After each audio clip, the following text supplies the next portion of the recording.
All right. Hey, shalom, shalom. First and foremost, we want to give all praise, honor, and glory to Yahweh, Bahashem, Yahweh Shai, Bahashem, Rakah Kodash. Double honor to the apostles and elders of Great Millstone.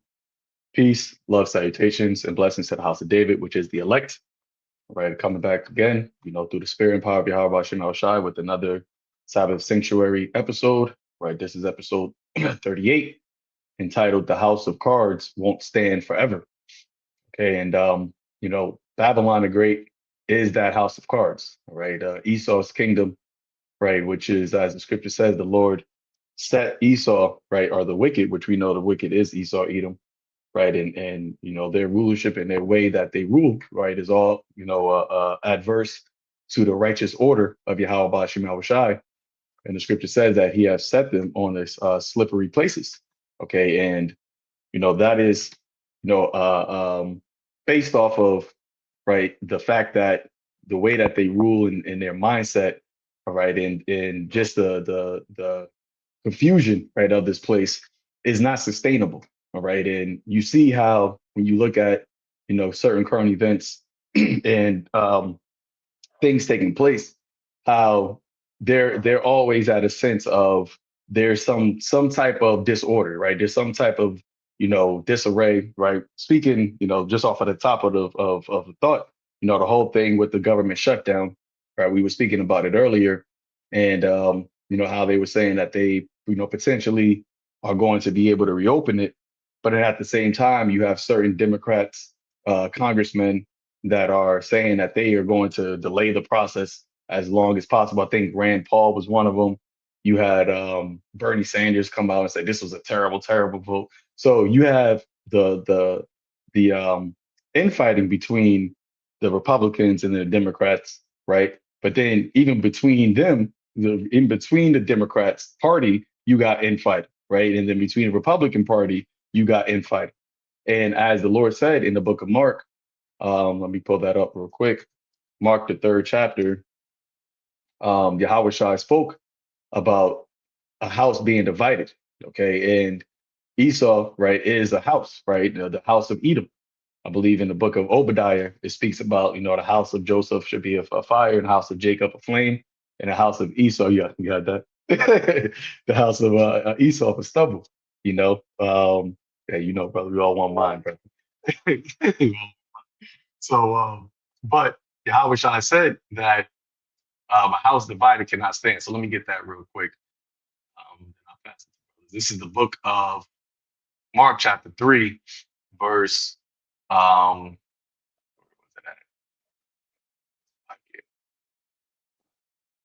what? I just had it. Oh, so like verse 23 says Yahweh Shai then, and I'm reading this in the NLT. It says Yahweh Shai called them and responded with an illustration. How can Satan cast out Satan? He asked. A kingdom divided by civil war will collapse. Similarly, a family splintered by feuding will fall apart. If Satan is divided and fights against himself, how can he stand? He would never survive. All right. And the scripture speaks about how the wicked, right, comes to do the working of Satan. So we know the energy, right, in the spirit that Esau comes in, right? And therefore, we seen, his officials, right, his kings, his princes, his nobles, right? They are at odds, right? Your government officials, the people that you look to have have order, right? You look for the people that you look to have these policies to make things run smoothly. They can't even, get on the same page, right? They are, having bickering and fighting and just looking like a whole, clown show, right, on the public, on the public scale, then that goes to show you that this house is not going to survive. It's not sustainable, right? And this is why the scriptures, speaks about how Yahweh Shai, said that he saw Satan falling as lightning from heaven. Okay, the prophecies of, Babylon falling, not being healed. It's all because the way that is being ruled, you see that it's not a house that is strong, right? The Lord said He is He is rebuilding the tabernacles of David, closing the breaches thereof. But at the same time, the we're seeing the wicked, they're falling apart, right? That brother put, have you no decency, right? and that's hey, that goes to show, right? Like I said, right on TV, right in front of everybody. That's how they are conducting themselves. So you can only imagine what's happening behind closed doors, right? And how bad it gets. But y'all got Got it. Yeah, Khan. That's the spirit. Because as you were speaking, Zaquan, I actually I had pulled up Obadiah because I have this book here, which pretty much comprises all the scriptures, and each and every chapter it kind of gives you a quick rundown of what the chapter is about. And if you don't mind, I could just read that real quick, and then I'll get a word that describes exactly the state that we're in right now in Babylon the Great. All right. So when you go to the book of Obadiah, right here it says, um, the prophet Obadiah thundered fiercely against Edom, a neighboring tribe long hostile to the Hebrews, saying that God had sent a member or a messenger to stir up a widespread rising against her. Okay, so typically, and we always talk about this, how the Lord always he finds occasion to come against somebody or a people. Okay, he'll always set up some type of controversy, or he'll stir up spirits. All right, so that way he's justified in bringing down that judgment. Okay, so it says here the occasion was apparently an invasion of the land by Arab tribes. It says Edom's ruin was to be accomplished by the treachery of her former allies. This punishment was God's judgment for Edom's unbrotherly conduct toward Judah at the time of dire calamity, the sack of Jerusalem by Babylon. All right, and that's what the prophet Jeremiah was also going into. All right, I know the brother Bakar is going into that, or was going into that. All right, the book of Jeremiah. Okay, it says the judgment of God was to come to all nations, right? And Edom would share in the destruction. And that judgment is coming for all nations indeed, including the nation of Israel. Okay, you have the 2/3 of our people that the Lord has beef with. Okay, that he's going to bring that judgment, all right, who are here in America, Babylon the Great, that's going to partake in that destruction of America, Babylon the Great. Okay, so those people who are in the nation of Israel, they're not exempt, all right, from that destruction that's coming from the Heavenly Father. Okay, it says, but the house of Jacob, Judah, restored and reunited with the other Hebrew tribes, so the 12 tribes, which is something the small hats, the tiny hats can't even say right now, right? Because they're not the fulfillment of the prophecies in regards to the children of Israel. Okay, when you read throughout the whole entire scriptures, the Lord is only dealing with the house of Israel. That's where he made that. That's the nation that he made a covenant with.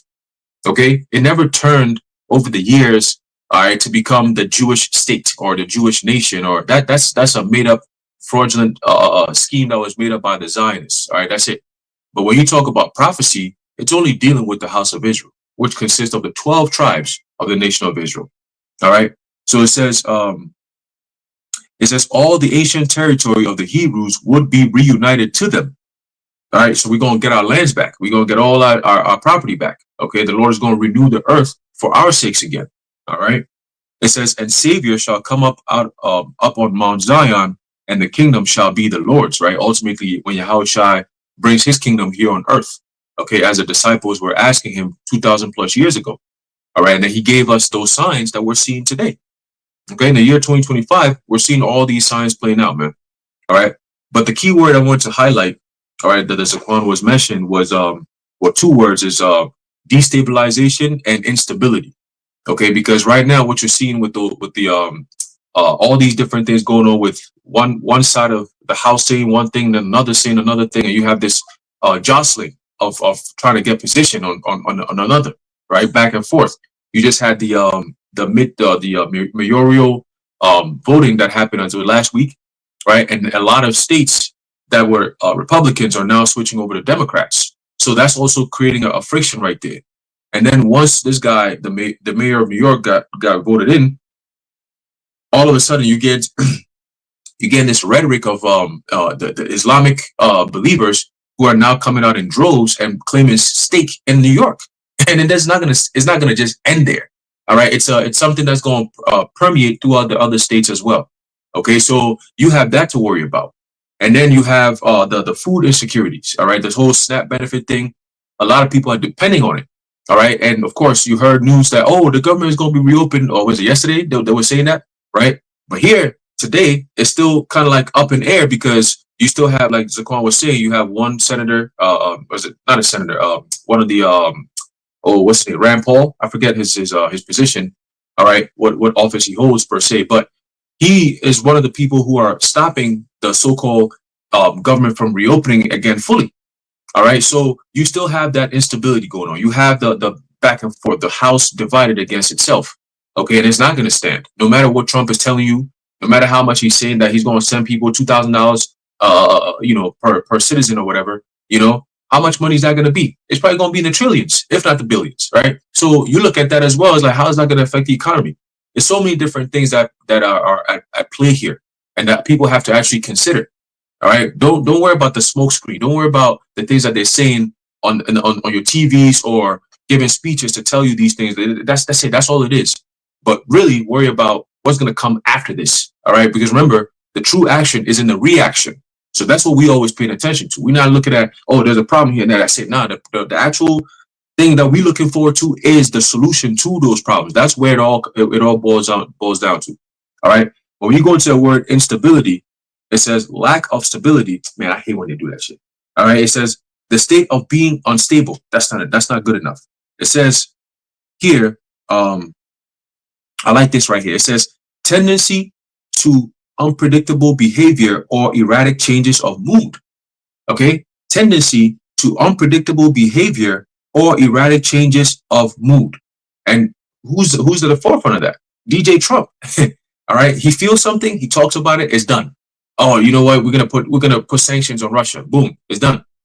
Today I just woke up. I feel like we should put tariffs on China. 100% tariffs. Let's just do it. Oh, we're gonna just go to the cities and just start arresting people. Oh, the Supreme Court. We will deal with that later. Let's do what we got to do now, right? So it's all this instability shit. One day he says, "Oh, we're gonna reopen things. We're gonna be back to normal. Everything is gonna be booming again." The very next hour, he turns around and says, "Oh, let's put a pause. Supreme Court just said something real mean to me. I'm not happy about it. So now we're taking everything back that we said." Right? How can a president rule like that? You see? So now you've caused this spirit of instability within the minds of the people that, at any point, this guy could do anything that's going to F us all up. Right? So that causes this feeling of anxiety amongst people who are not in the know of what's actually going on. Right? And that's majority of the American people. Okay, so just that alone, you got destabilization, which Zaquan mentioned earlier, and then you have what? Instability. And that's all being caused and stirred up by Yahweh Bashim Yahushua. He has to come up with that occasion to make the judgments come down this way. Okay, so you put all these things together. All right, it goes to show you that we've been saying 2026, we're seeing all the signs. We talk about Jacob's trouble. We're seeing all the signs, and all the apostles or majority of prophets, they all mentioned that this is likened onto a woman in travail, meaning you have the contractions, you have the pains, and it kind of like, oh, it's almost relieving itself. We're back to normal. Then something else comes in, and then always like something new. And the closer you get to the deliverance, right, the more painful it is. Okay, and then the previous things that happened that you think you had relief from, the other thing that comes in makes it worse. You see, so really there is no relief. All right, it's just an illusion of relief, and that's what you would like to get, right? Just an illusion of it. But the reality is all pain and suffering. Like the Lord says, these are the beginning of sorrows. All right. But your brothers got it. Got a precept. This is Job chapter 20, verse 4.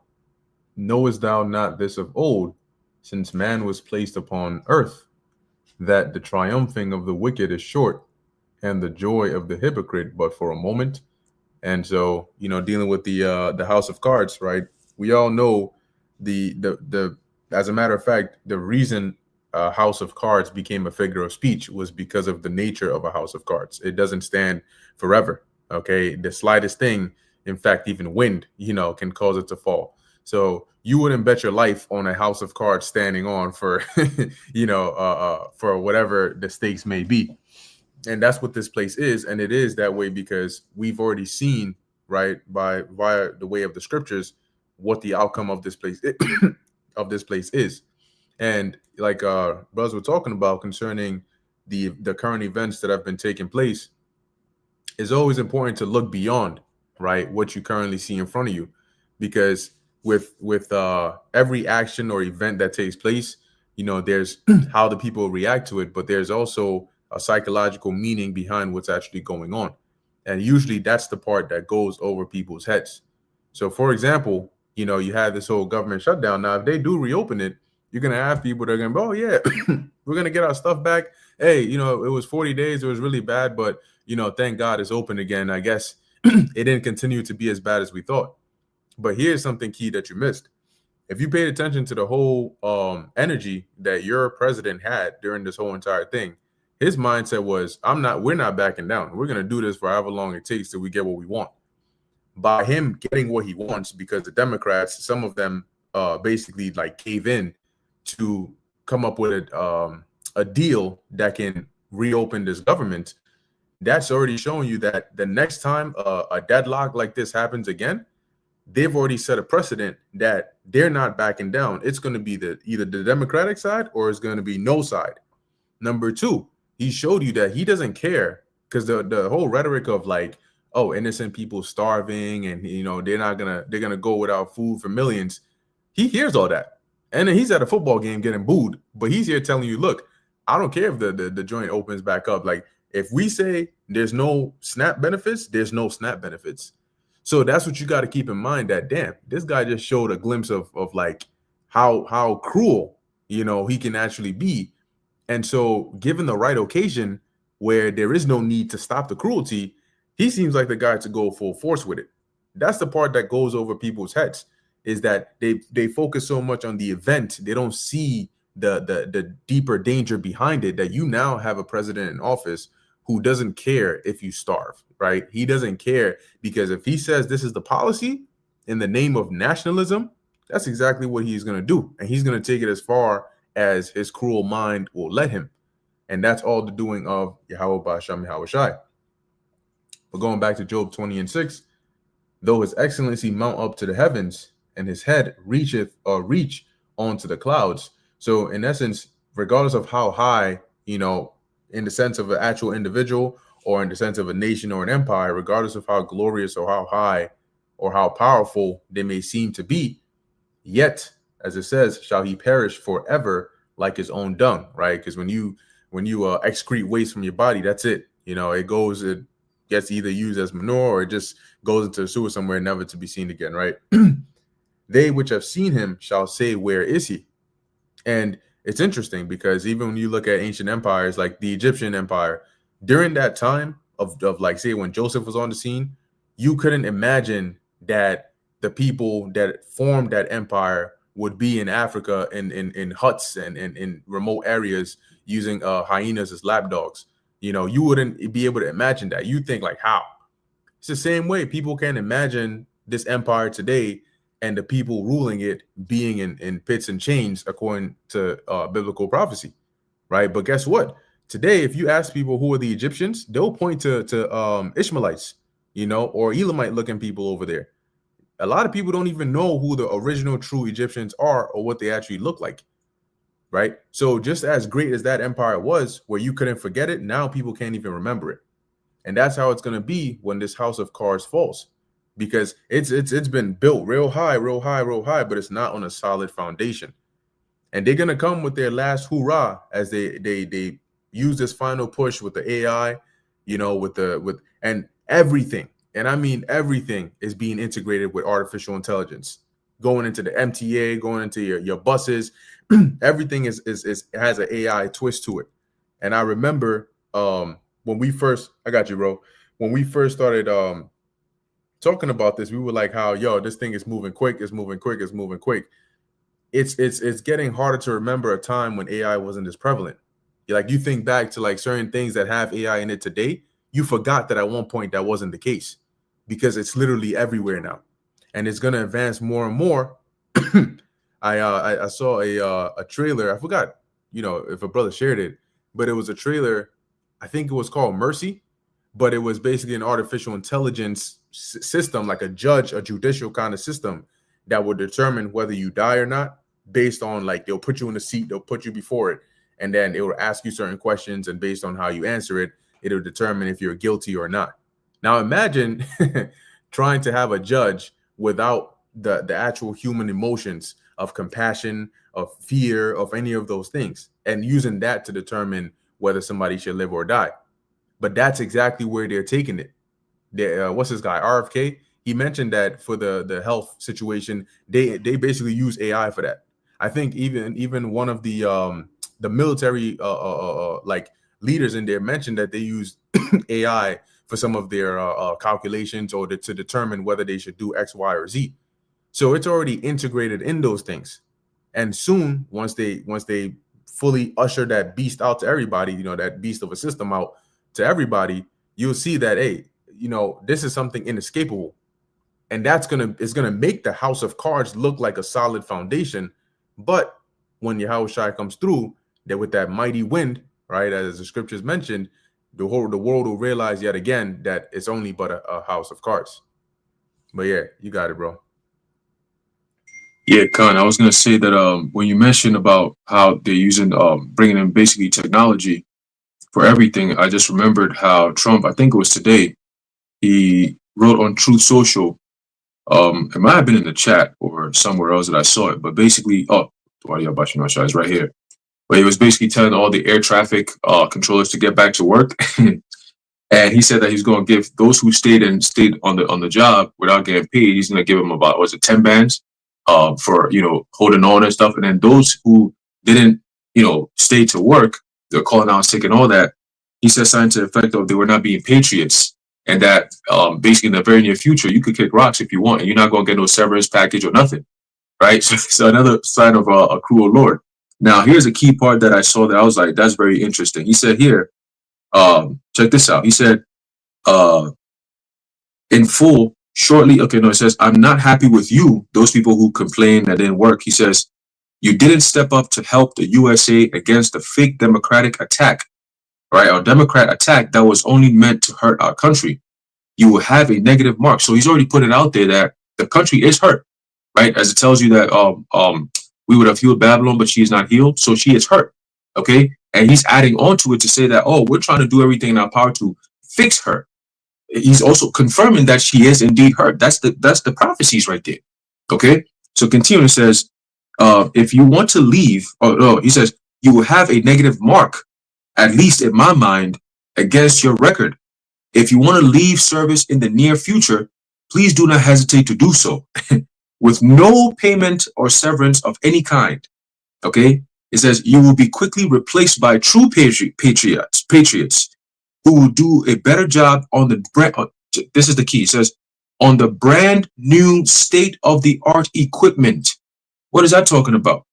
That's the incorporation or the emerging of AI into everything that you call government or federal related activities. So now he's letting you know when it comes to healthcare, we're bringing AI in there. We're not signing all these billions of dollars with Pfizer and telling you that you could get Ozempic for $50 instead of $1,300 and having RFK doing all these. Oh, soon all Americans are going to be wearing wearables to attract their health.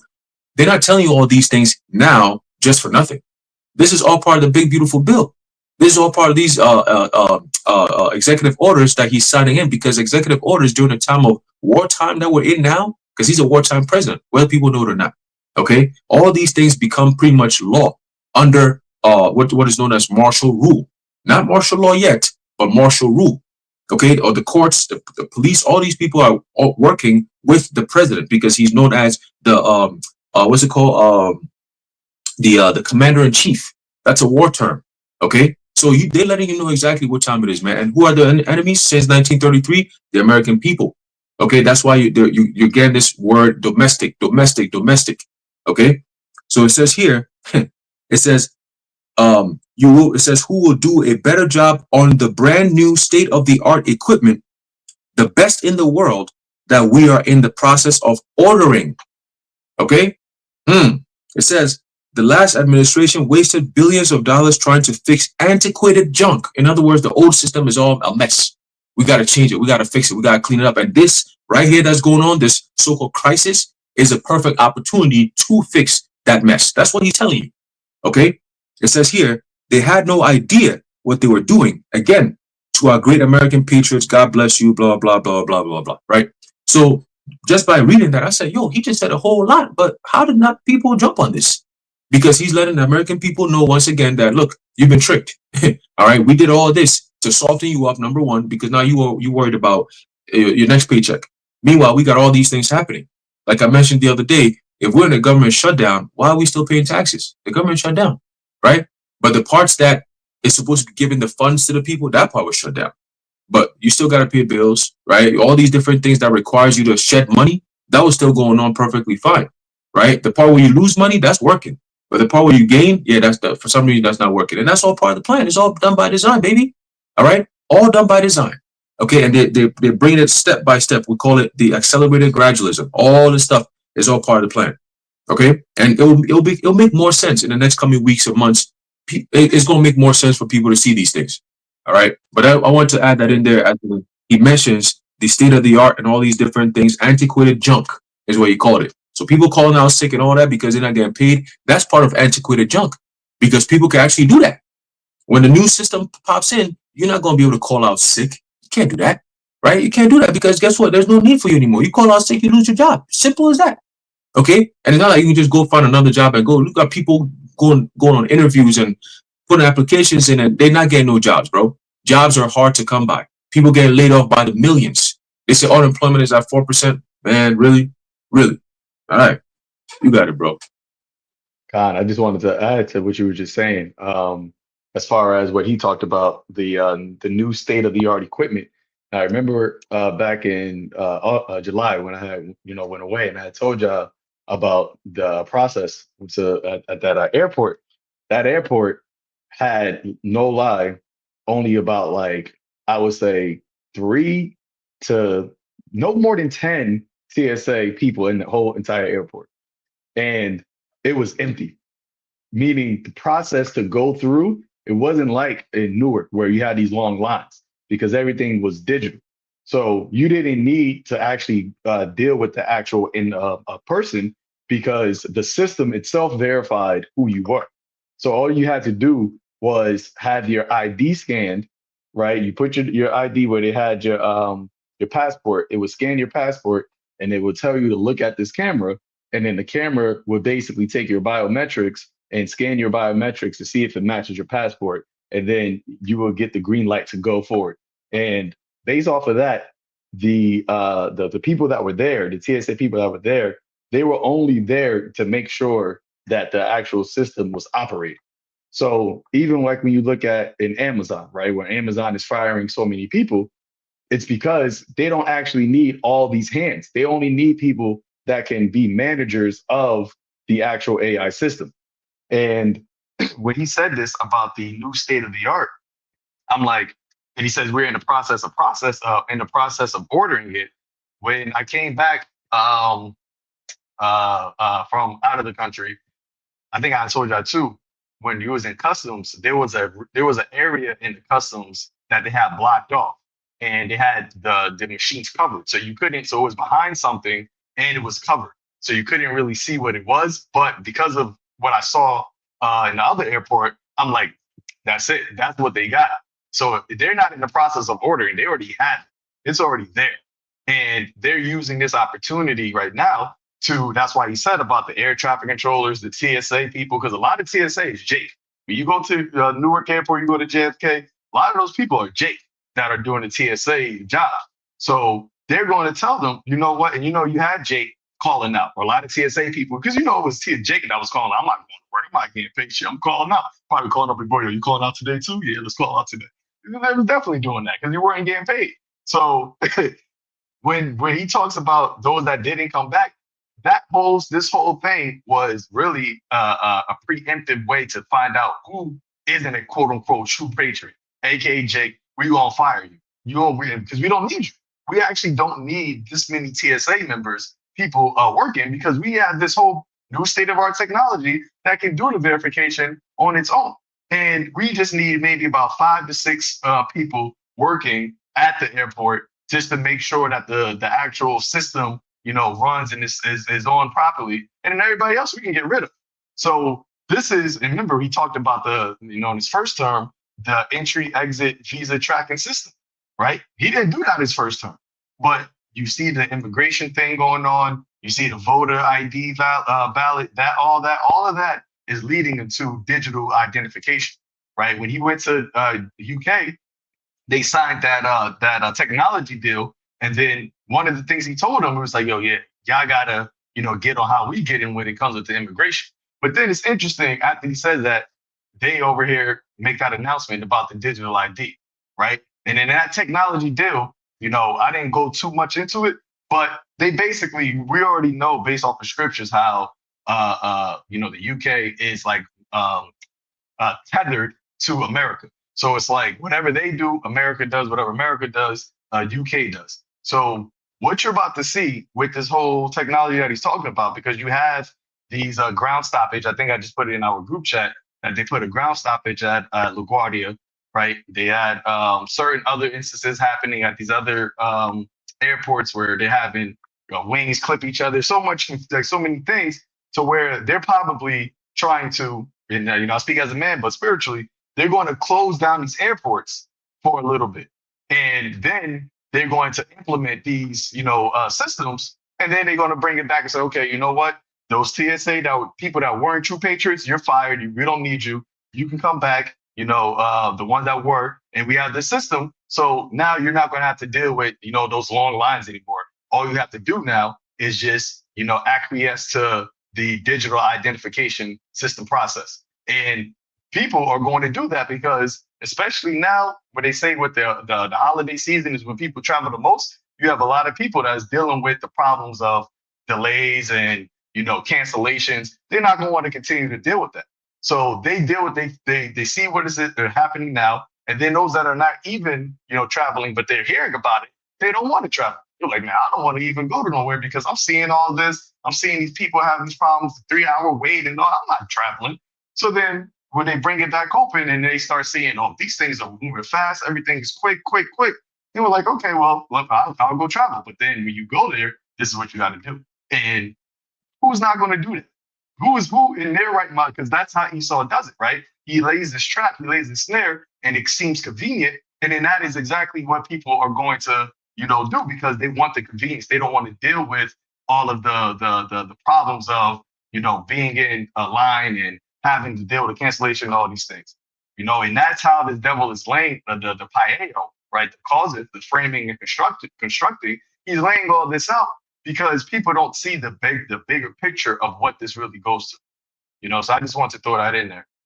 Oh, Salaki, my bad. One last thing I want to say about it is that also when it came to the whole what they already have in these other countries, because I went to an island, so it was a small country, but it's easier to implement that there because they're already poor, right? That country's already poor because Esau took the resources. But if you have these companies, right, that are getting backed by, these technocratic organizations, so we have this technology, we want to use your airport as a pilot program for this, it's not going to cost you anything. And, we're just going to, because they had a hurricane, that's what happened. They had a really bad hurricane back in 2020.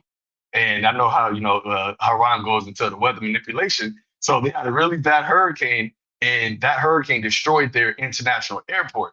And when they brought it back, so the international airport was like inoperable for about like a year. I think they said a year to like 18 months. So when they brought it back, they had a bunch of investments from China, Chinese investments, and all these people that came there and introduced this technology there. And they reopened it, and it was like, yeah, it's great now. It's so much, smoother. We never have any traffic. We never have any long lines, X, Y, and Z. So why not do, like, this is working here? Why not do it?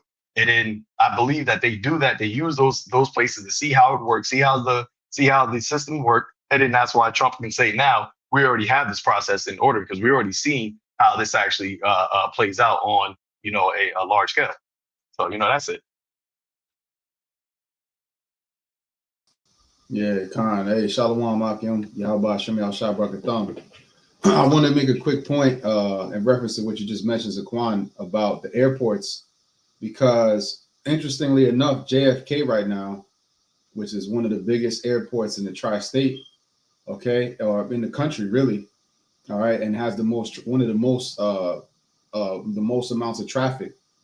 They're doing a multi-billion-dollar renovation right now, which the major parts of it are slated to be completed in 2026, which is why it's been hell to drive back and forth from going in the airport. Like, you better off just taking the air tram from Jamaica to even get there because the traffic is so fucked up.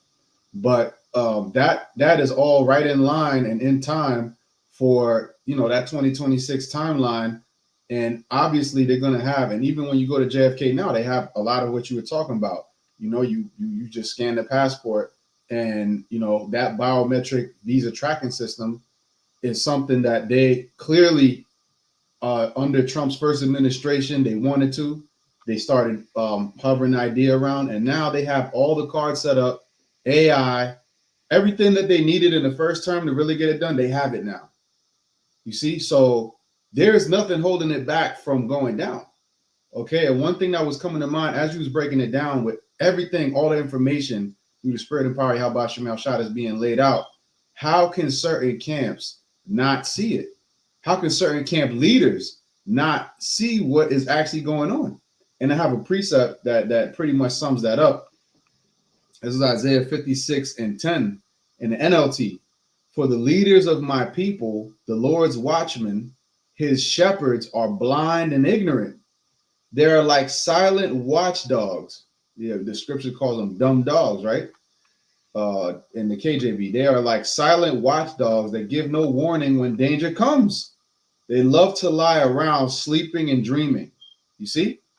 And that's exactly what these various camp heads, ISUPK, IUIC, other insert fake, you know, fraudulent Israelite camp here, okay? And they have not been ringing the you know, blowing the trumpet and ringing the alarm on what's going on.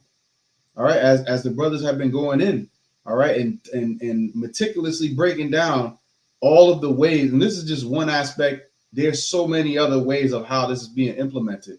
One thing is the airports, and you know, women love to travel. A lot of how they're going to push the MOTB is by the way of women, because women want to travel. That's considered a sign of living a life in America. People be traveling all over the place, you know, and the airport is a huge part of commerce. Remember, when they wanted to make things happen back in 2001, they used September 11th, which was something involving airplanes and airports in order to further that agenda, because that's like a choke point, you know, like what's the word I'm looking for? Like a bottleneck, you know, like basically this is where all these people are going to come through these airports. So if you want to still be able to travel and do your thing in this Edomite's world, all right, in this so-called white man's world, you're going to have to get down with their system, and you're going to have to receive that charagma, all right, that device, that implantable device. You're going to have to get it, okay? And people want to be popping. They want to be on social media, traveling to Maldives, traveling to this place. Oh, I went to the Caribbean. Oh, I'm in Florida. Oh, I'm here now. That's how people try to show off. And a lot of it is going to be from women, and men, they're going to try to do what pleases women. So when they say that you can't, like Zaquan said, you can't travel no more. All right, they cut them, which is happening now, little by little. They're trickling it. Whether the government shutdown is over with or not, the thing is that this man is in office for another three and change years, and they already had the longest shutdown in history in his first year. This is not going to go away. They just easing it in and kind of getting people used to the concept. Now, the next shutdown, and this might not even be over yet, because the House still has to approve it, and this president has to sign off. But the next time this shit happens, if this, you know, if they so-called resolve it or whatever, a lot of damage has been done anyways. And the next time it happens is going to most likely be worse, because they can't come together. The two horns that spake as a lamb, but the two horns as a lamb, but spake as a dragon. You see? So they're at odds, all right, and that's all by design. But I'm gonna read a little more on this. Isaiah 56:11. Like greedy dogs, they are never satisfied. They are ignorant shepherds, all following their own path and intent on personal gain. You see, Nate got his Long Island mansion. He thinks he's good. That's like the parable that Yahweh Shah said, that the man who had laid up many goods for himself, and he felt as though his position was set. He was sealed. You know, that's Isaiah 28. We had made a covenant with death when the overflowing scourge come through, that it's not going to touch us. I'm paraphrasing it. So they think that they're set, okay, because they have money and things. That the Lord don't give a fuck about that. The Lord don't give a damn about the material possessions that you have obtained in your life, man. All right.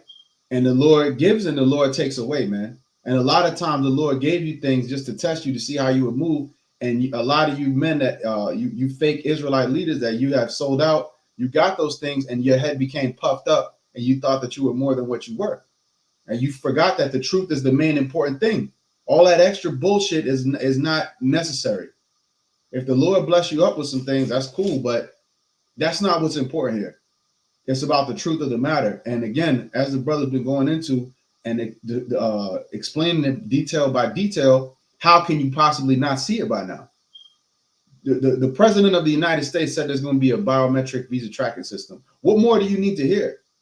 Now you got AI. Now you got everything laid out to where it's clearly slapping you in the face of how obvious this is. So if you're not teaching it, then we'll have to come to the conclusion you sold out.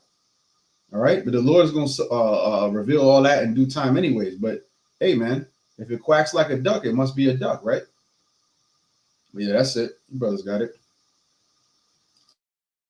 Hey, I was wanted to also mention how since the beginning of this year, we've seen a lot of these, and we've been mentioning it. A lot of our videos we've been doing, we go into these things where you're seeing this merging of big tech with the government. And previous presidents, it was harder for them to bring these things about openly. You know what I'm saying? Like they would do these small little deals and they will do these bailouts and all these different things. Fine, yeah. But now we're seeing a president actually signing deals and giving like power to these companies. And these companies are not just sitting around. It's not like a project where it's like, oh, you know, in the next 50 to 20 or 20 to 50 years, this is what we plan to do. No, this is stuff that they've had on the books. And these things that they're doing now in this year, 2025, is literally just making it concrete. Like, okay, we're now finally signing everything back into order to say that, okay, now we have the approval to start making these things come to play. Okay, you got this guy, something about OpenAI. I was reading about that earlier. And basically they said that the OpenAI has gotten, it says it's too big to fail, right? It's gotten so big that it's like, it's almost impossible for it to fail. And I'm like, well, OpenAI is directly in line with this whole biometric system that, you know, they're talking about, right? You got this, this orb thing that they scan your eyes, and then it's like, it could tell who you are and everywhere you go in the world and shit, they have that, right? Through Sam Altman's OpenAI company. Right. So he's behind all these things and he's big with Trump. Right. So you got these people in bed with the president, having dinner with the president and talking about how much they had a great conversation with the president. And none of them, if you really pay attention, none of them are really talking about the benefit of society or, you know, things that's going to actually help people right now. You notice since Trump came in, a lot of things that he's doing and saying sounds great to the people. Oh, yeah, you know, he's going to make this and this. But when you actually look at it, it's like, yo, when is this going to play out? Like, when is it going to actually benefit the people? You're saying all this good shit, but people are suffering. The reality is people are losing jobs. It's hard to get jobs. You're saying that this is the best economy has ever been. All right, the numbers are great. But what's the reflection of that? Like, where do we go to find all these good things that you're promising? Where does it come from? And it's just nothing but what promises. Okay, and that's all part of the Lord putting that spirit on these people to actually believe in this rhetoric. Okay, it tells you that in the book of Isaiah. Let me see if I can get that real quick. All right, and lately we've been bringing this out a lot because that's the times that we're in. Right, the book of Isaiah, chapter 19, and starting from verse 1, it says, "The burden of Egypt, behold, the Lord Yahweh rideth upon a swift cloud, and shall come into Egypt, and the idols of Egypt shall be moved at his presence, and the heart of Egypt shall melt in the midst of it." Okay. And then when you jump down a little bit in verse 3, it says, "And the spirit of Egypt shall fail in the midst thereof." Right. So there's a spirit of despair. Okay. Going back to the main point that we started off with, which is the destabilization or instability.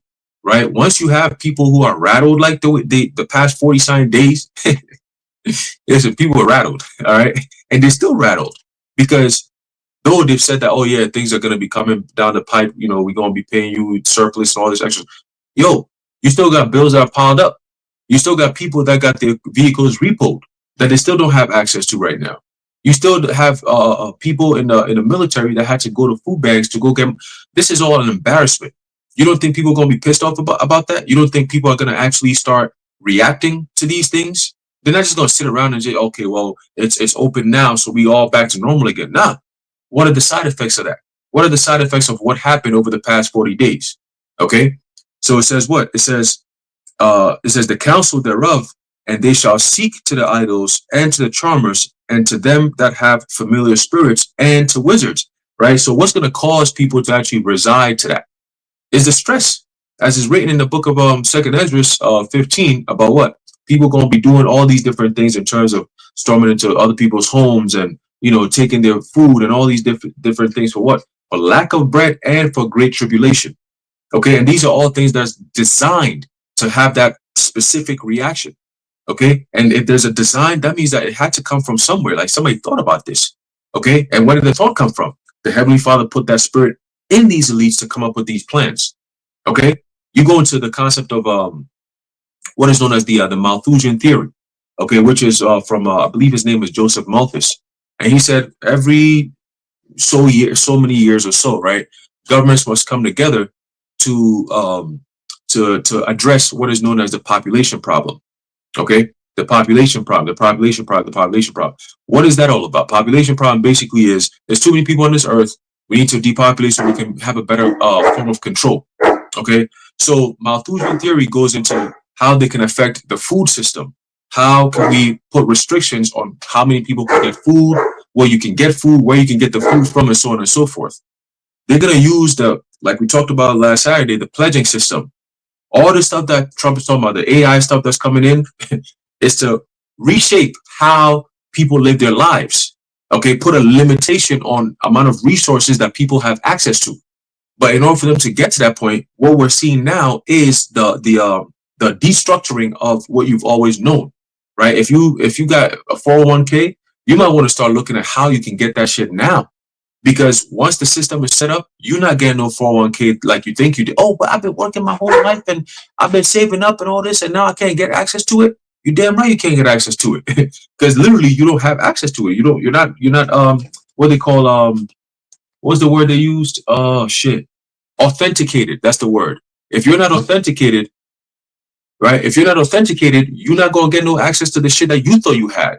You have people who are losing retirement. She said, oh, I thought by the time I retire, I'll be able to live my life and da-da-da-da-da-da. Now you have no money. You have nothing to do with that time that you have. So now you got people who are leaving retirement to go back to work so they can support themselves again. Okay? So all the promises, people saying it, like all the promises that they grew up on is all fake. It's all false. Okay? It's all fake, man. Okay? And that's all going into what? The spirit of Egypt failing. Because the spirit of Egypt is all about what? The prosperity of America, the so-called American dream. You seen all that shit being dissolved right now. Okay, Trump comes in and he's changing everything, man. Within what, a year? Within a year, shit, less than a year. Look what he's done. Okay, and it's only just this like basically set the groundwork. You want another 3 more years of this shit? All right, talking about yeah, Trump 2024 Trump for president. We told you, man. It's like people mocking themselves, bro. And this is the times that we've been waiting for, as it tells you in Habakkuk, the 2nd chapter. You get that, and I'm gonna pass it. All right. The book of Habakkuk chapter 2 and verse 3 says, for the vision is yet for an appointed time, but at the end it shall speak and not lie. Though it tarry, and that's the key. Okay. Though it seems like it's not happening and it just starts and then it stops and it stops. That's the tarrying part. Okay. That's where we have to be the most patient and stay on our watch, because you have people that literally just wait. They hear the hype and then they tune in when there's hype. But then the hype dies down and then they tune right back out like, oh yeah, y'all thought this, oh yeah, I've been waiting for this and I'm not going to listen to y'all no more. And then they just walk away. But guess what? We don't see us stopping and say, oh man, damn, we thought this was going to happen and it didn't happen, so now we giving up. No, because we understand the process of time. We understand what the Lord is doing. You see, we always think about it in the balance of like, yo, shit, if all hell was to break loose right now, how we wanted to break loose, like, how am I even going to cope with that? Am I even prepared for that? Like, am I even prepared for the first initial shock when it happens? Like, oh shit, is this really happening? When the bank runs happen, am I really ready for that? Like, do I have things set in stone that, you know what I'm saying, I could just hold on to and wait for the chaos to really kick in and then let the Lord do his thing? Am I ready for that? Most people don't think like that. You see? But we think like that. So we say, oh, wait, maybe the Lord is buying us a little bit more time. He's showing us the severity of, damn, 40 days and this will happen? Shit, okay, well, imagine 2 months of that. Imagine 6 months of that. Like, oh, shit, how would life be? So the Lord is setting us up ready for the times that we're about to enter into. All right. And it's all part of like the blinking, right? Before the light goes out, you get the flicker, and then eventually, boom, it goes out, right? These are the signs. Okay. It says, though it tarry, wait for it, because it will surely come, it will not tarry. Okay. So now is the time where you can make any moves you got to make, you make it now. Because once everything changes over, it's over with, man. You're not going to get that freedom like you thought you did. That's why in Second Ezra it says, well, a man shall desire to go into a city and shall not be able. Okay, because of all these different restrictions that you're gonna have, man. Quite literally, restrictions. Some people are not gonna be able to leave their homes in the name of safety. Just remember that. Okay, they've done it before, they're gonna do it again. And this time it's gonna be like, this is it.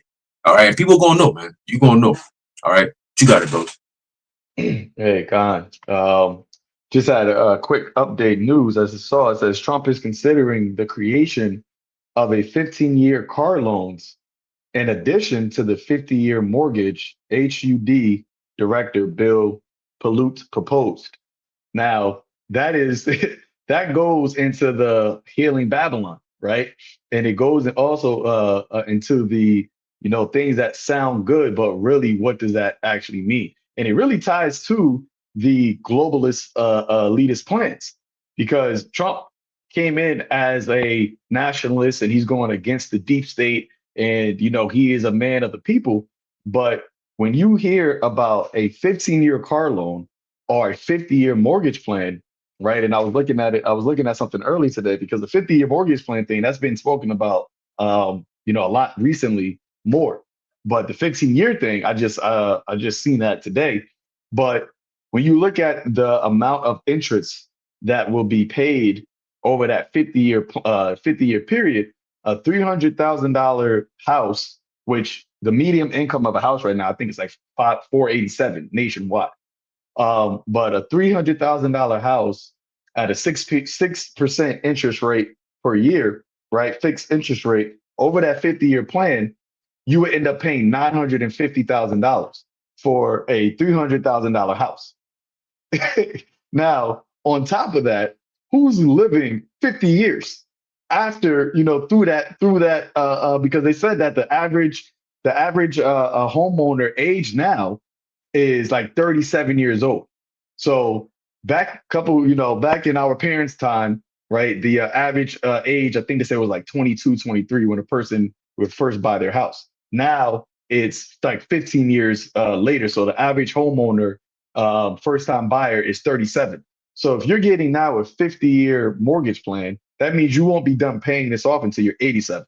AKA, which is why it's called a mortgage, right? And we always go into that breakdown, meaning a debt pledge.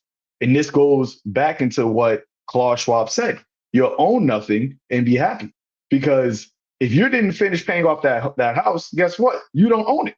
So when you if the average, birth rate, average death rate in America is 73 years old, you're literally going to be paying this mortgage until you die. And then even after you're dead, you're still not going to own it. So your family, you can't even pass that down to them. You're going to literally be passing down a debt to them. And then they enter into that debt, and they may not have, they probably won't have the means to be able to pay for this house. And then they're going to have to refinance it. And they're like, okay, well, we just add another 50 years onto this for you, make it cheaper. And this is the consistent way that they get the people to own nothing but, hey, I got a house, at least I have a house. And you see it now, that's why a lot of people, right? Majority of people, if this devil was to be able to go that far, majority of people won't own homes. It will only be a small percent of I would call them the poor class now, because it's not even a middle class. It will be only a small percent of the poor class that will be able to own a house, because most people are going to be dependent on the government. If not everybody is going to be dependent on the government for the actual full income, because they already have the process of, the universal basic income, where they said 80% of people, right? 80% of workers are going to, be on universal basic income. So that means that's only 20% of regular, workers, right, are not going to be on it. But those 20%, they're not going to be able to afford to, completely own anything. So nobody's going to own anything. You have a 15-year car loan. 15-year car loan. That's crazy. A car doesn't even last, especially these cars. Cars don't even last 15 years. So you're just in constant debt. And this is something that Esau, the powers of and Trump being the guy, he's presenting as an actual means of, giving people back the ability to own something in the art. Well, I can't even say you're owning it, but it's the facade of owning it, because you're not going to ever be able to own none of these things. You see? And this is, as it says in the book of Psalms 64, it says verse 5, they encourage themselves in an evil matter. They commune of laying snares privily.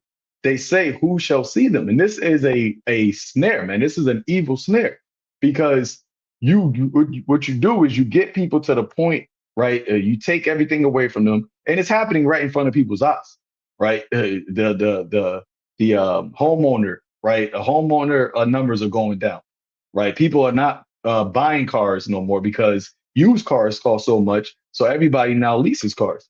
Everybody leases phones. You don't even own a phone. They got this thing where you can now finance food, right? Buy now, pay later for groceries. So you don't even own food. You got a thing where you can rent clothes. So they have these different programs, subscriptions, right? What was it? Movies, right? Before you can buy DVDs, now you can just go on Amazon and you rent it. You rent it for $19.99. And you have a 24-hour period to watch it. So if you want to go watch it, later, because that's what we used to do back in the day, you pop in the old say, I want to watch it on Friday. You can't even do that now. You got to go rent it again. So everything is nobody's owning anything, but they're having it look as if, hey, that's better for you. That you have all these things at your fingertip, all these accesses at your fingertip right in your house, but you don't really own any of it. Getting this last part, it says, they search out iniquities, they accomplish a diligent search, both the inward thought of every one of them and the heart is deep.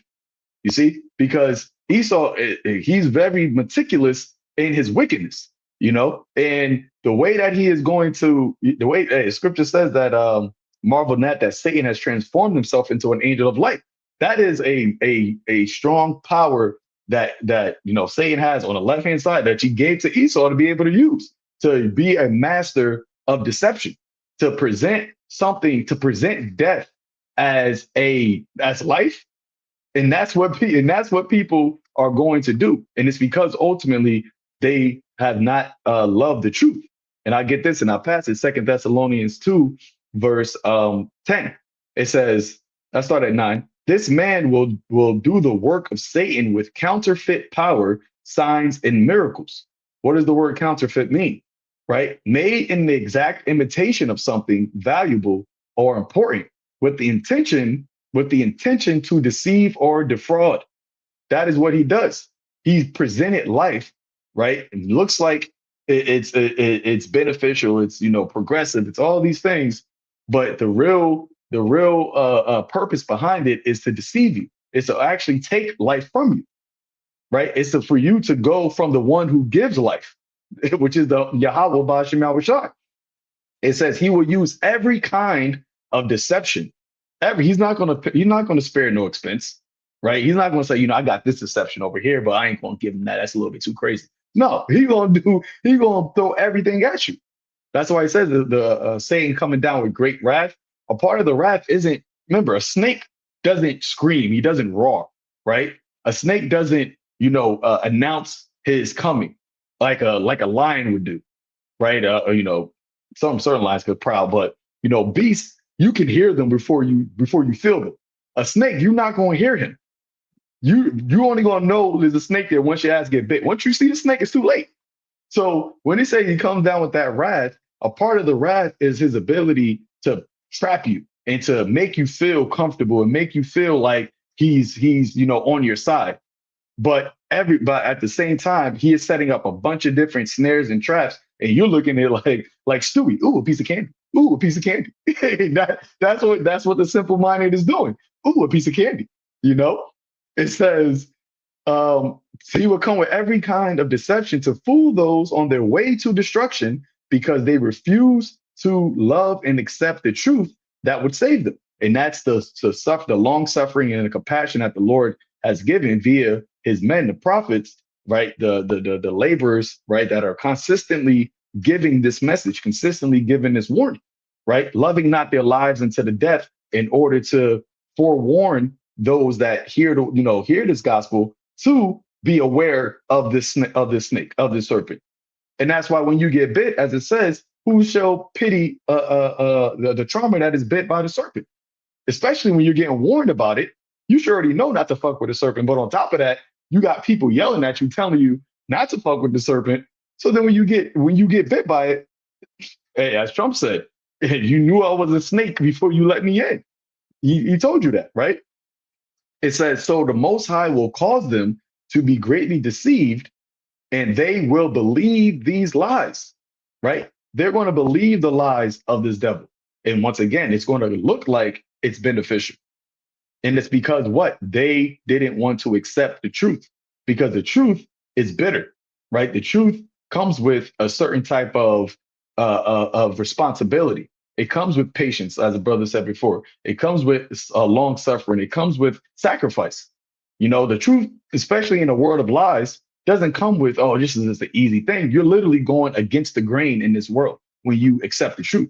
So how do you think that's going to really affect your walk in this world? You can't be in this world, right, and be, and have a, so-called smooth and easy life, but at the same time, follow the truth, because the truth is going in the opposite way.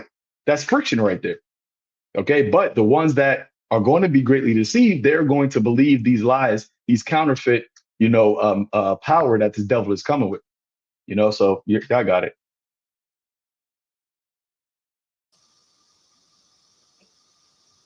Hey, Sean, shalom, the water, bro. Yeah, I had a shared screen on something I wanted to bring up in reference to something you had mentioned, and this shows right now how the average home buyer, the age year by year is getting higher and higher. The average first-time home buyer, and when you look at it, it says the average first-time home buyer is now 40 years old. So by them saying have a 50-year mortgage, they're saying you're going to be paying a mortgage till you're 90, which is absolutely ridiculous. And the thing about it is that a lot of people who are simple-minded are like, oh, well, I can just get into a house. But you're literally enslaving yourself to rent a house. You don't own the shit. It's just a fancy rent. Or, oh, they put your name on the title and you think, yeah, but you have like a 1% stake and the bank owns 99%. You might as well rent at that point and have peace of mind, because when shit breaks down, the bank doesn't pay for the house to be fixed. You have to pay it. So you're just going to be their little slave in the house to take care and maintain it. I mean, yeah, you can live there, but what's the difference between that and renting? Especially and on top of that, the property taxes. Yeah. And the property taxes. That's a whole nother ball of fucking confusion and wickedness. But this is what happens when the small hat runs the earth, man. This is the most greedy. That's why the scriptures talks about Esau. I'm gonna bring it out, and I got something else too. Hebrews 12 and 16. Okay, that's how the scriptures describe the man that rules the world right now. Hebrews 12 and 16. Lest there be any fornicator or profane person as Esau, who for one morsel of meat sold his birthright. You see, he sold his birthright. So this is the profane man that we have ruling the world, and he's a greedy bastard. Okay, he's a greedy bastard. What is a bastard? Somebody who doesn't have, who is without a father. Okay, so this man, it just cannot have enough. He already has world domination. They have so much money, they can do anything. They're building these big AI, but it's not enough for them. They have to completely, utterly annihilate the lower class, man. Okay, the middle and the lower class, to where it's going to be no middle class. It's going to be a lower class. All right, lower class, or you're in the upper class. And the way the amortization schedule works on a mortgage, the majority of the interest, they charge it to you up front. They don't wait till you 30 years in to start charging you interest. They charge you more interest in the beginning of the loan when you first get it than towards the end. Then at the end, they start letting you pay more towards the principal. But the interest is being taken out. So basically, you're going to be paying a ridiculous amount of interest right out the gate. And the amount of your payment that's going to go towards chipping away at the principal is going to be astronomically low on a 50-year mortgage. And Thawadi Yahweh Shem Yahshua, we don't even have that long in this kingdom. We have way less time than that, especially based off us measuring the time diligently. All right, but it ain't gonna be no damn 50 years, okay? Because this place is already clearly imploding in on itself, okay? And a 15-year car loan, like you said, it just the car, they have a 10-year, 100,000 mile warranty. That's because that's about what you would expect. You know, around 10 years, 100,000, a lot of shit is going to go wrong with the car. Ain't no car that's going to run for 50. Very rarely will a car run that long, okay? Especially if you're driving it frequently. All right, but this is all a setup because, again, you will own nothing and be happy, okay? And this is what we're seeing. And next year is going to be a higher age. It's going to be 40, 42. And what it says there, when you look at it, it says that it's more women that are able to buy houses than men because they're able to do OnlyFans. Okay, they're able to have beauty businesses that's all based off vanity. This society favors women. Okay, so y'all been over here living it up and shitting on men while men is barely scraping by. Most of them, they can't barely buy nothing. They can't barely buy houses. And they're the ones building everything and taking care of everything in this society. What do you think they're going to do when all hell breaks loose? They're going to come for y'all. They're going to go ballistic. All right, but I have this precept here, which I want to get, and then I'll give it to the next brother. This is Proverbs 20 and 23. Diverse weights are an abomination unto Yahweh, and a false balance is not good. And this is what this society is all about, diverse weights. It's not equal. It's not fair. It's not equitable. Okay? It's diverse weights and what? A false balance, okay? In the ancient world, you know, they would have a balance to like weigh things out, you know? So imagine you giving the person, you put in lead in your balance. So whatever little bit you put looks like it's way more, you know? And then the poor person, their balance is light as a feather. So the little bit that they got to stack that balance to try to like fill it up just to match what you're putting forth. Because again, if they're, like you said, a $300,000 mortgage, you're going to pay on a 50-year mortgage or depending on the interest rate, let's say a $400,000 mortgage, you're going to pay about $1.5 million, maybe 1.5 million in interest. You're going to be a slave to interest, bro. You could have bought 3 or 4 houses with that amount of money, but you slaving just to have this one place, just so I can say, well, I'm a homeowner, you know? So it's all vanity, man. And even after you pay it off, you're gonna still have to pay property taxes, man. And that's another form of rent. So we don't own anything in this society. See, and that's why the men that are in the right frame of mind, we want the kingdom. All right, we want the kingdom. We want dominion. You know, we want lands and kind. Fuck the little. Oh yeah, you know, you gave us a little bit and we're going to be okay with that. Nah, we want it all right, through the spirit and power, Yahweh Shem Yahshua, and righteousness. All right. And the first thing we want is for the Lord's name to be praised, man. Yahweh Shem Yahshua. All right. And with that, with the Lord getting his glory, all right, we know that there's going to be joint heirs that's going to be joined with him. That's also going to receive glory. Okay. But the Lord's name needs to be praised, and a righteous standard needs to be established in this earth, man, because as we read, it's all a false balance. That's an abomination to the Lord. The Lord despises this society because it cripples the poor, man. They devour the poor. That's why it says in the fullness of his sufficiency, he will be in straits. Okay. And they're in that point right now. That's why Trump was popping this shit. Oh yeah, you ATC guys, we don't need you. Y'all get the fuck out of here because we got a new system anyways. You know, the guys that was a bunch of loyal stooges that's probably going to go get the MOTB, yeah, give them a bonus. And that's how it's going to be. The ones that are loyal to the bullshit, that are good slaves to Esau, well, they're gonna get goodies. You're gonna see them with they're gonna have the charagma right up in them, and you're gonna see them rolling by and all these type of whips, and they're gonna be living like looking like they're living a good life. But those that don't, they're gonna have to suffer. But it's gonna be a short time period, and it's gonna be beyond worth. That's why the scripture says, it is not worthy to be compared with the glory that's going to be revealed in the men of Yahweh Hashem Yahshua that stays faithful, man. All right, so you can't look at all this bullshit around you and get caught up in it. All right, that's why the scripture says what? Love not the world, neither the things that are in it. For the lust of the eyes and the lust of the flesh, all these things is what? Of the world. Okay? So through the spirit and power of Yahweh Hashem Yahshua, we got to detach from this place and despise this place and hate this place, man, because it is a wicked place, man. You got it, Akim. Hey, Khan, that's the spirit. And that's why the scripture says that a gift destroyeth the heart, right? Because you got a lot of people who are going to be bribed to do things that is morally corrupt, really. And that's why really lately you've been seeing a lot of these articles about these people, especially the UK and different European countries, trying to do away with the Bible, right? Because the New World Order, the only thing that really could combat that shit is the Bible. Like, really, that's the only book that can actually have some form of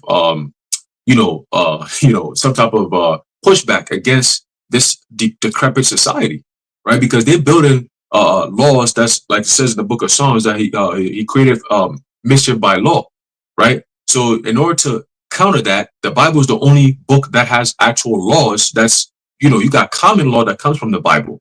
You see what I'm saying? So everyone goes back to the Bible some way somehow. So in order for them to do their shit, they gotta do it with the Bible. And the whole point of bringing that up is you have this push against doing the right thing, right? Morals and so on and so forth. So one way they're gonna do it is by bribing people. Give you a little bit here and there. Hey, I'll give you this bonus. If you align with this plan, even though it goes against your principles, right? It's gonna have people have the concept of selling out, right? Where you rather have money, whether it's corrupt or not, you rather have money than to have freedom, actual freedom, bro. You see what I'm saying? Liberty, like real things. You see what I'm saying? Things that men have fought for, died for, all these different things. Like you just gonna give it up because of some money, right? And the money is temporary. The money's not even real. It's all digital. It's not tangible. It's not like Trump ain't gonna give nobody that's serving him $2,000 or $10,000 worth of gold. Nah, you should request that though. You should be like, nah, I want it in gold, nigga. Like, don't give me no paper. Give me gold. Give me silver. Real shit. You know what I mean? But they ain't gonna stand for that because these people don't even understand the value of money. Okay, but when you go back into even the time of the Greeks, right? What did Antiochus do? He bribed niggas, man. You know what I'm saying? He said, look, Matthias, if you sell out, you're a leader. You know what I'm saying? You're a leader of your people. So by you doing what I'm telling you to do, bow down to me and accept what I'm saying, number one, it's going to have the people who follow you to be like, if our leader did it, then we could do it too, right? So that is a betrayal of yourself and your nation, okay? And then number two, I'm gonna bless you. I'm gonna have you sit right next to me. You're gonna begin the riches of my kingdom. So Trump is gonna play the same exact card, bro. That's what they do. All right. But I wanted to bring this thing out here because the scripture uses the analogy as for Esau as a serpent, right? That great serpent and so on and so forth, because of the nature, all right, of this devil. And Zaquan made an example of who's gonna pity a charmer when he is bit, right, by a serpent. You're gonna play around and get fucked up. Now you turn around and act like, oh, who's going to help me because I got bit? Nah, fuck out of here. You put your hands around there. You played around and found out, right? But that's what the American people are doing right now. They're playing around and they're finna find out, right? So I typed in, how does a python hunt? Okay, and a python is them big ass boa constrictors and shit, them big ass snakes that's like goddamn 20 feet long and big as fuck. Yeah, them motherfuckers that be swallowing deer and shit. You know what I'm saying? Not the regular snake that swallow a small little mouse or a rat. Now, you niggas swallow deer, bro, with the horns and antlers and all that, right? So it goes to show you something, right? It says pythons are ambush predators that rely on stealth and camouflage to capture their prey, okay? They remain motionless in concealed locations, such as near animal trails, water sources, or in dense vegetation. Okay, and what the first thing I thought about was, wait a minute, that's exactly what Esau is doing right now. He's setting up a trap where people going to need to be at, which is what? Your food, your jobs, traveling, all these health, right? These are things that people actually need in order to have a stable society. These are things you actually need. When you look at the Maslow's hierarchy of needs, I believe the first step is, food. You have necessity for food, water, and so on and so forth, shelter, right? The basic needs. And then once you get that, you move to the next tier, which is, relationships or marriage or, so on and so forth, companionship, right? Going from there, because now you got something you could feed yourselves. So now you can start building off of that. And then it goes on and on until you get to what is known as self-actualization, where you've pretty much gained everything. You don't need nothing else but just enjoy, right? So when society is knocked down to this tier where you're in a state of panic, uncertainty, instability, where you're worried about when is my next meal going to come in, or am I even safe being here, or is my house being broken in, or do I open my window just to make sure that they're not towing my car because I didn't pay my insurance, or whatever the case may be. That always being on edge and being anxious, that shit is not good for your health. You can never think about a rebellion or even think about the problems you're going through as in more to come when you're dealing with the shit that you're dealing with now. You got women who have kids around them, 7, 8 children, and you ain't got no food. You're wondering what's going to happen next, right? This is all part of the troubling times that the scriptures talk about. Okay. So it's also part of Esau's plan. He hides in trails, water sources, and dense vegetation where you're going to be needing your food, your necessity, because you need to go there. You need the food. So you're going to go get the food. Then he's going to present you with that seed and say, if you want that food, here you go. All right. It says what? It says they use their keen sense of smell and heat sensing pits along their jaws to detect the presence of warm-blooded animals, even in the dark or dense foliage. And how does Esau do that? Through technology. Okay, this whole concept of data collection and, that's all to what? To get more information on the people so they can weaponize that information against the people. Okay, when you're going to the doctors and the doctor is doing all these tests on you, it's not because they want to test to see if you're healthy or not. No, it's to see what's wrong with this person here, and what can I do to get them on some type of subscription based drug inducing medication, so to speak, right? Oh, this person it looks like you're healthy. Damn, you're healthy. All right, guess what? I'm gonna say that you have a high blood pressure. So now I'm gonna prescribe you some drugs to bring down the high blood pressure. Now all of a sudden you're addicted to these drugs, and now it causes another side effect that causes another side effect, and on and on and on and on. You notice a lot of people find out that they got cancer when they go to the doctor. All right. But before you go to the doctor, you're perfectly fine. Everything is good. You're doing what you got to do. But the moment you go see that damn devil, all right, he tells you, oh, I'm sorry, you've been diagnosed with a tumor or cancer. All of a sudden, your whole life deteriorates from there. You see? So that's also part of the plans that they use, right? The medical and so on and so forth. It says once prey is detected, right? Once they find out they can get to you, the python strikes quickly, using its sharp backward curved teeth to grasp and hold the victim. So you're starting to see that those kind of things, those attributes being played out right now by Esau, okay, by the system. All right, when they cut off your food supply for 40 days plus, okay. Remember last year around the same time you had this whole longshoremen's whatever standoff that they had. Oh, we're not gonna do this and we're not gonna do that, and then eventually they came up with an agreement. Okay, cool. Same thing that's happening now, but this time on a larger scale. All right. So it says here, the snake then rapidly wraps its powerful body around the prey in a series of coils. So that's the coiling around. So it's like one thing at a time. The fly and the aviation problem. You got the food problem. You got the healthcare problem. You got the military problem. You got the foreign issues with the whole countries that are at war with America problem. There's a whole lot of shit going on at once. And who's it affecting the most? The American people, the victims. Okay. It says squeezing tightly with each exhalation of the prey to prevent breathing, right? Leading to suffocation rather than crushing. So they'll suffocate you. They cut off your air supply. Okay. So now it's like you're in the clutches of a python. You're not getting out unless there's outside intervention to strike that python, to shake it up, and then it's, oh shit, then it's gonna leave you. But at that point, it might be too late. For a lot of people, it's gonna be way too late. That squeeze of that system is gonna be way too late, man. Right? Where you're gonna have to succumb to go get that sea hip. It says the python can sense the prey's heartbeat and will continue constricting until it stops, confirming the prey is dead. Okay, so they're not stopping. Once they get you in the grip, the system is not going to stop just because you crying out loud or your cry is getting lower and lower. Like at first you start screaming, please, please. And then as he's pressing you, it's like, please, please. And then he's just going to stop because now your voice is low. Fuck out of here. He's stopping when there ain't no heartbeat. You see, the goal is to end it. So he stops when there's no heartbeat. Okay, there's no more reason for you to fight back. Like you're done. You give up. That's it. That's when he's going to be like, all right, now we got him. You see, now we got him. But you're starting to see the steps right now. Okay, because their bite is not venomous per se. It's debilitating in the sense of it weakens you. It's not going to kill you. It's just going to weaken you for them to come in and do the kill. That's it. Okay, it's like a lion putting their teeth around your jugular, right, holding you up over there. He's not crushing your throat or your trachea per se. He's just holding it so you can block off the air passages. And then the next thing you know, you just pass out. So that way it keeps the flesh that he's going to eat, it keeps it fresh. Okay, so he's not going to kill you outright. He's just going to make you pass out. And once you're done, then he's going to start tearing you up limb from limb. All right. So it says here, after killing the prey, the python begins to swallow it whole, usually head first, using its highly flexible jaws and muscular contractions to pull the prey down its throat.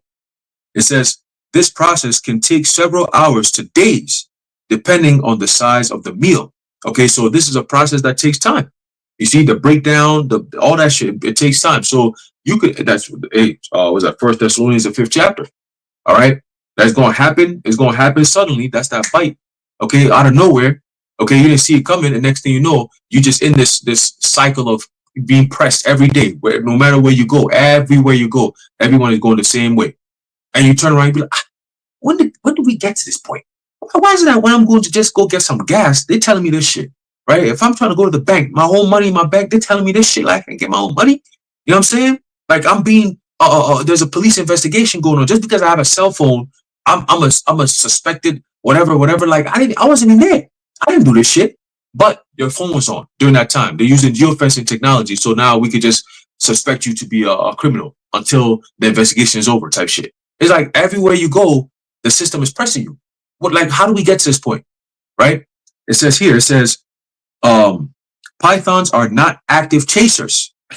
Instead, they conserve energy by waiting for prey to approach, making them efficient hunters. Okay, so Esau is using the same thing. He's very subtle. He's very conniving. You hide in the corners, right? You lay where he needs to be, right? And then once you come around, he strikes and he gets you.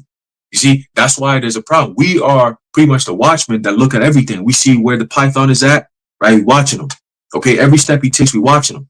That's why it tells you in the book of Proverbs that what a prudent man foreseeth the evil to come. Because nigga, if I see a snake, a python gliding and shit in the woods somewhere, I'm not an Edomite. Edomites want to always find shit out. I'm stopping, checking to see, right? If you're going to see me looking, I'm watching to see, all right, what's going on here? Strategizing. If I got to go a different route because I ain't got time for this shit, that's what I'm going to do. You see what I'm saying? But if I could face this head on, that's what I'm going to do. But Edomite is going, he's going to dabble. Oh, wow, what a python. Man, this is exotic. Go grab it and get fucked up. You see what I'm saying? That's Esau for you. All right. And that's what he's trying to train people to get in the habit of doing. Accepting things. Just, some way, somehow, somebody's going to come save you. So just hold on tight until this shit is over with. And by the time you realize it's over with, man, it's literally over with. All right. But I just wanted to bring that out, the nature of how pythons hunt and how Esau is using the same pretty much tactics, all right, and bringing down the system, which is the people within the system is his victims, his prey. All right. And the system is going to be used as a means to constrict, all right, people's way of living. All right. Ultimately to end up at you own nothing and you'll be happy. Pretty much you're dead. All right. But you got it, bros. Hey, just to add on to that, and we can close it out. Speaking about Esau being able to hide, it made me, when you was talking, it made me think of that metaphor. When you cut the grass, the snakes will show. And it says it's a metaphor that means when you eliminate hidden things or deceptive situations, the truth and the people involved will be revealed. And that's what the truth is doing, right? That's what it says in 2 Ezra 6th chapter, that deceit shall be quenched, right? Or corruption, basically shall be gone away. And the truth, which has been so long with our fruit, will be declared. And that's ultimately because of the position that the Lord has put us in as the watchmen with this truth, right? We're able to cut down, right, Esau's ability to hide himself, his hidden, in his secret plots, right? I think it's scriptures speaks about in Job the 5th chapter that let me pull it up real quick. The okay, Job chapter 5, verse 12, he disappointeth the devices of the crafty so that their hands cannot perform their enterprise, right? And a part of the way that the Lord is disappointing his devices is by revealing what his devices are, right? He's thinking he's doing these things in a secret, but yet you have these, men that are speaking, right? Speaking and revealing what he's doing, and we're revealing it, on the internet, right? The Lord told us these things in secret, but we're saying it on the rooftops, and that is becoming now a problematic for Esau because there's too many people that are now hip to his game, and it all started, with this gospel being pushed out. That's why you have, people who call themselves truthers, which really they were just set up for us. But Esau is trying to combat that with calling it misinformation and disinformation and all of those things, but that none of that works because everything that we've been saying is being proven to be true. So he's no longer, that's why you don't no longer hear about fake news and misinformation and disinformation. Now he's about to just come with the, what, we just got to get rid of you. Y'all can't even have a platform to talk. We try to use deceptions and try to use the deception or the enchantment of saying what y'all saying is false, but nobody's believing that. And it's because we have too much evidence on you. You have too many things that actually are showing that you are these people that we have been saying it through the spirit and power of Yahweh Shema Shai. Because once the wicked is revealed, right? Once you pull that mask off, you can't unsee that you are the bad guy. You can't unsee that you are the person that's been doing all of this, wickedness. Okay, right? They got to take away the lawnmower. That's right. And the lawnmower is what? This word being spoken out on the highways and byways. And that's why it says that there's going to be a famine of the word. It's the people that can cut the lawn. It's not like they're going to be gone. We just won't be cutting the lawn no more. But you still got the people that know how to cut the lawn. But that's why it says that the witch shall hide itself within the secret chambers. You're still a person, right? You're still a person. What do they call what do you call the lawn people? Guys, like it's escaping me. But the somebody help me out. Landscapers, that's right. You still have the landscapers that know how to do it, that know how to do it, but they're not going to be cutting the lawn no more because we've already cut it low enough for you to be able to see the serpent, be able to see this snake. And if you still want to go into his field, you still want to play in his garden, then if you get bit, then that's on you. But that's why it says he shall feed you them being idle with things offered unto idols, right? Because you're in this field, and when you had the opportunity to leave it, right, you were idle, you were lazy, you didn't want to because it was so all of your teats and all of your vintage and all of the things of this field that you wanted was there. You see, so you were too lazy to leave it during that time, and then when that time comes, you're going to be found to be trodden underfoot and had in derision. But one precept I wanted to get going back to something ICR said, and then that'll be it for me. Proverbs chapter 15, I think it was. Thought I had it up here. Proverbs 15, verse 27. It says, "He that is greedy of gain troubleth his own house, but he that hateth gifts shall live." All right. And the first part is the part that I wanted to harp on, because Esau, starting with Amalek, right? He is greedy of gain, and a king, right? It says that the multitude of the wise shall be the welfare of the people, right? You're a king, in the mindset is supposed to do what? It's supposed to serve the people, right? You're supposed to be able, just like how when King Solomon was on the scene, everybody eats, right? Everybody was able to enjoy, right? Speaking about those that are of the nation of Israel, they was able to enjoy the rulership of Solomon. It said that every man had, his own, was able to relax under his own tree, something to that effect, meaning that they had their land, they had their own property, they had their own, means to take care of themselves because Solomon was generous, right? And that's how the Heavenly Father even set up the earth to be. That's why he says to be fruitful and multiply, right? That he does things, brothers, always speak about how the Lord does things in abundance. But when you got this devil in rulership, he's trying to, heap all, things into himself, right? He's trying to gather all the resources to himself. Ultimately, what are you going to do? You're going to trouble your own house, right? And that's why it says in Job that the hand of the wicked, which that word is Imal, the laborer, is going to come upon you because you're the king is no greater than what the subjects thinks of him, and if you have all of your subjects that hate you, all of your subjects are mourning and got problems and they don't trust you, then what's going to happen? You're going to have a revolt. You're going to have problems within your society, and it's because ultimately you are greedy of gain. You're troubling your own house. When the righteous are in authority, the people rejoice, but when the wicked bears rule, the people mourn, and that mourning is going to turn to anger and frustration. And the point where, as it says in Second Esdras, that the power of the course of their actions is going to stand in their power, and Esau, right? These elites, they're preparing for that, right? That's why you have around the White House that fence that they never took down. They're preparing to have people revolt. I believe they said that there were certain of Trump's advisors that moved into military housing, right? They moved into military housing. Why are they doing that? Because they know that there's about to be a certain, time period situation, which they said they wanted by January, all 50 states to prepare for that, ready, quick action, National Guard preparation for civil unrest. And it's interesting that this shutdown extension, because it's not reopening, it's such shutdown extension, they say is supposed to only be extended to January 31st.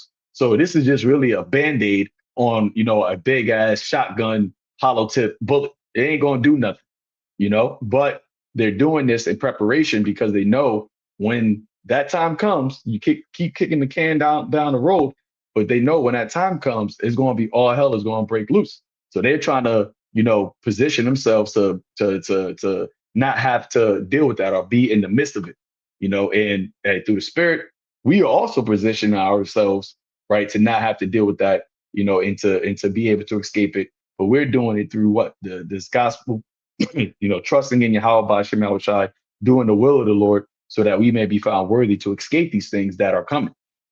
So if any brother got anything else, we can go or we can just close it out now. All good. All right. So, with that, Lord willing, this is edifying unto the elect, giving our praises to Yahweh, Bahashem, Yahweh Shai, Bahashem, Rakak, Radash. Till next time, shalom to the elect.